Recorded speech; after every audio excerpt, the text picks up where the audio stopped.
எப்பவும் ஒரே மாரி சிக்கன் செஞ்சு, புதுசா ஏதாவது ரெசிபி ட்ரை பண்ணலான்னு யோசிக்கிறீங்களா? அப்ப இந்த மாரி சிக்கன் செஞ்சு பாருங்க. கண்டிப்பா எல்லாருமே அப்ரிஷியேட் பண்ணுவாங்க. ரொம்பவே சூப்பரா இருக்கும். இந்த சிக்கன் கிரேவி செய்றதுக்கு ஃபர்ஸ்ட்டு சிக்கன வாஷ் பண்ணி எடுத்துக்கோங்க. அது கூடவே தேவையான அளவு உப்பு, மஞ்சள் தூள், மிளகாய் தூள், இஞ்சி பூண்டு பேஸ்ட்டுங்க, தயிரு எல்லாத்தையும் சேர்த்து நல்லா மிக்ஸ் பண்ணிட்டு 1 மணி நேரம் நல்லா ஊற வச்சுக்கோங்க. அடுத்தது பார்த்தீங்கன்னா, கிரேவிக்கு 10 முந்திரி, 10 பாதாம் எடுத்து நல்லா கழுவிட்டு 1 மணி நேரம் ஊற வச்சுக்கோங்க.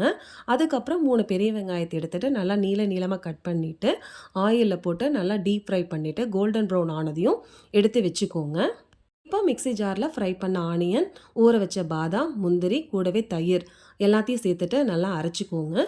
கொஞ்சமா தண்ணி ஆட் பண்ணிட்டு, நல்லா ஃபைன் பேஸ்ட்டா அரைச்சு எடுத்துக்கோங்க. இந்த மாரி இருக்கும். இப்போ கிரேவி செய்ய ஸ்டார்ட் பண்ணிக்கலாங்க. அதுக்கு கடலெண்ணெயும், நெய்யும் சேர்த்துருக்கேங்க. காஞ்சதுக்கப்புறமா ஸ்பைசஸ் ஆட் பண்ணிக்கலாம்.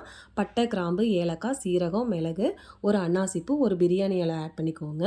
இது எல்லாத்தையும் போட்டதுக்கப்புறமா நம்ம ஊற வச்ச சிக்கனையும் போட்டுட்டு நல்லா பெரட்டி விட்டுக்கலாங்க. இந்த ஸ்டேஜில் பார்த்தீங்கன்னா, கிரேவிக்கு தேவையான மசாலாஸ் எல்லாமே ஆட் பண்ணிக்கலாங்க. அதுக்கு இஞ்சி பூண்டு பேஸ்ட்டு கொஞ்சமாக ஆட் பண்ணிக்கிறோங்க. மிளகாத்தூள், மல்லித்தூள், சீரகத்தூள், கரம் மசாலா, கொஞ்சமாக உப்புங்க எல்லாத்தையும் சேர்த்துட்டு நல்லா மிக்ஸ் பண்ணி விட்டுக்கிறோங்க.